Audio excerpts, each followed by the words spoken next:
We'll do a bit of reading, and this is from Julius Evola's Metaphysics of War. Small enough little one compared to some of the other tomes he's after writing, or has written. He's dead now. But there's one passage in this that captures an idea that I'd like to share, obviously. So he's speaking of the doctrine of, quote, hierarchical quadripartition, which interprets most recent history as an involutionary fall from each of the four hierarchical degrees to the next. This quadripartition, it must be recalled, is what in all traditional civilizations gave rise to four different castes: the slaves, the bourgeois middle class, the warrior aristocracy, and bearers of a pure spiritual authority. Here, caste does not mean, as most assume, something artificial and arbitrary, but rather the place where individuals sharing the same nature, the same type of interest and vocation, the same primordial qualification gather. A specific truth, a specific function defines the castes in their normal state and not vice versa.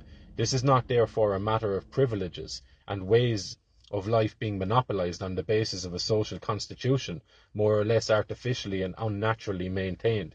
The underlying principle behind all the formative institutions in such societies, at least in their more authentic historical forms, is that there does not exist one simple, universal way of living one's life, but several distinct spiritual ways, appropriate respectively to the warrior, the bourgeois, and the slave, and that when the social functions and distributions actually correspond to this articulation, there is, according to the classic expression, an order according to truth and justice.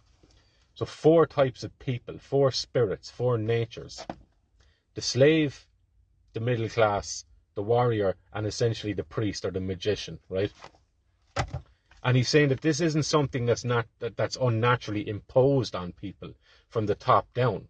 It's something that is grown from the ground up, or manifests itself from the ground up, and society is built from those four fundamental natures in man, or types, spirits, right? Characters, whatever word you want, natures, personalities maybe, right? But fundamental characters. What is the spirit of a person? And you know this when you meet someone, you know? So, I think the fundamental flaw in what's after happening in the last God knows how long, probably starting from the French Revolution onwards, was to convince the slave type that they're actually of the middle class type. And you could sell that to them artificially by giving weak-willed people money and allowing them to cultivate the impression that they have some sort of status in society when their nature has not, they have not earned that status by cultivating their nature, or by growing, or by developing, or by enhancing anything. They're still stuck in the slave sort of nature, or mindset, or worldview, or self-concept, whatever way you want to phrase it, right? So what happens then is you have these slave people whose thinking is of the slave. They're totally dependent on everybody and everything else for their sustenance and for their lives, and for their wage and for their living, okay? And probably for their feeling of worth in life too. There's very little coming from within, basically. So because they no longer see themselves as slaves, whereas in previous times, people were more accepting, they were more humble of their status, they were more humble of their shortcomings, and the amount of effort and intensity they want to put into overcoming those shortcomings. They accepted their lot in life, so to speak. Now, no. It's not the same now. So, you have these slave-type people, slave-nature people. Look around. Plentiful. But they believe that they're of a higher status. At least on the surface of it. But the elements in our character and our nature that we refuse to accept about ourselves, we attribute to other people. Meaning we saddle them with the very things that we find uncomfortable about ourselves.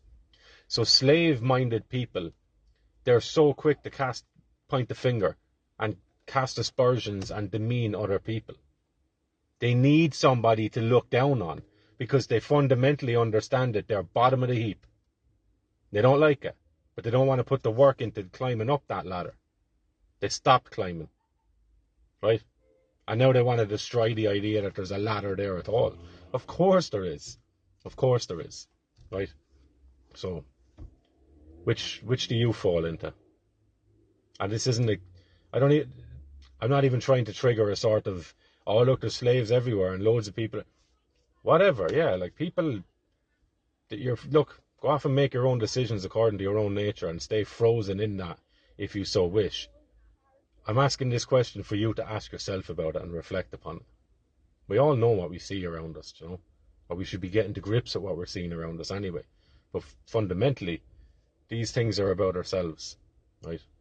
Do we continue to climb, or do we stand at the bottom of the ladder after falling off it and complain of the fact that there's a ladder there in the first place, while hating those who are relentlessly climbing, constantly trying?